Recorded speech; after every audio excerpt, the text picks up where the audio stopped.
Bonjour tout le monde, donc les féministes on est là, encore une fois, on était déjà là en 2015 contre la loi Macron, on a été avant contre la loi Rebsamen, on a été contre la loi El Khomri et on est de nouveau là contre la loi Travail XXL et pour cause, pour la simple raison que le monde du travail n'a pas changé dans sa façon de s'organiser et qu'à chaque nouvelle réforme libérale, ce sont évidemment les femmes qui prennent les plus gros coups.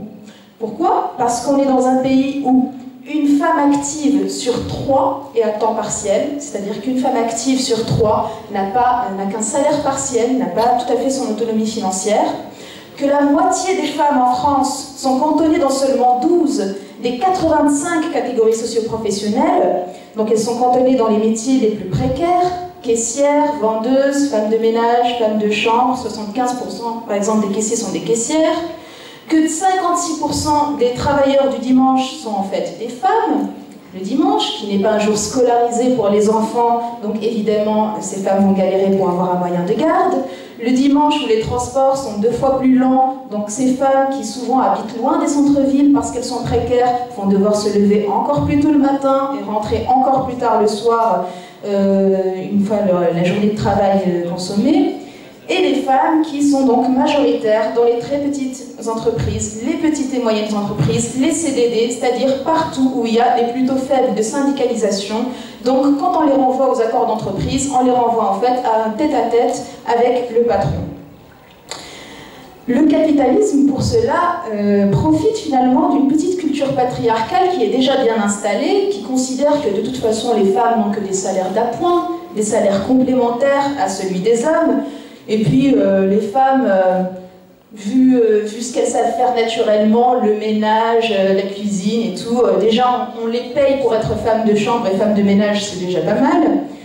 Et puis les femmes, elles sont habituées à être dégradées, humiliées, maltraitées par le premier passant dans la rue, donc c'est une catégorie de personnes qu'on a bien dressées à être vulnérables aux tentatives d'exploitation et de comportements dégradants aussi dans le monde du travail. Pour toutes ces raisons, c'est justement dans ces métiers-là qu'on a besoin de la loi, d'un code de travail fort et non négociable, sinon c'est la loi de la jungle, c'est la loi du plus fort. Au nom de la flexibilité, on a déjà l'année dernière baissé la majoration des heures complémentaires, des emplois à temps partiel, donc les emplois à temps partiel qui sont à 82% féminins. On a permis des changements d'horaire à la dernière minute qui n'avaient même plus besoin d'être notifiés 7 jours à l'avance. Donc là aussi, les femmes qui doivent supporter la double charge de s'occuper des tâches ménagères, des enfants, ne peuvent plus du tout gérer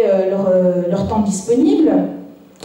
La facilitation des licenciements, si on ne s'adapte pas donc au changement des conditions de travail, et si on n'est pas content, eh ben on prend la porte. Il y a des milliers de chômeurs qui font la queue, ou plutôt qui font la trompe de Fallope, parce qu'il y a beaucoup plus de chômeuses que de chômeurs.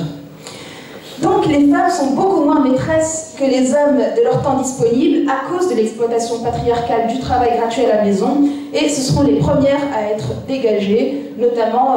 celles qui sont à la tête de familles monoparentales. On sait que le premier motif pour les femmes de quitter le monde du travail, c'est de ne pas pouvoir gérer justement la vie privée, en tout cas l'exploitation privée et l'exploitation dans le monde du travail.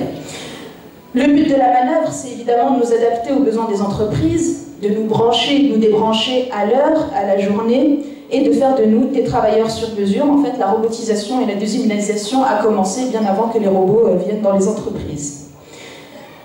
Pourtant, de la flexibilité, il y en avait déjà. Il n'y avait même pas besoin d'attendre la loi El Khomri. Je vous donne un exemple. Les féministes avaient obtenu, au moment de la loi de 2014 pour l'égalité femmes-hommes, que le temps partiel ne puisse pas aller à moins de 24 heures par semaine, sauf dérogation. Résultat, il y a plus de 60 branches qui ont dérogé à la règle et le temps de travail moyen à temps partiel est de 17 heures. Donc ce sont des miettes d'emploi pour des miettes de salaire et plus tard des miettes de pension de retraite. Et avec la loi travail, on enfonce tout le clou, encore une fois, de l'inversion des hiérarchies des normes. Les congés enfants malades, je vous laisse deviner qui les prend. L'allongement du congé maternité, sa rémunération à 100%, l'allongement du temps de travail des femmes enceintes, tout ça dépendait des conventions collectives de branches et maintenant sont renvoyés aux négociations au niveau de l'entreprise. La négociation annuelle pour l'égalité professionnelle et qualité de vie, qui était annuelle, donc comme son nom l'indique, va peut-être devenir quadriennale, voire même son contenu pour complètement changer par accord d'entreprise.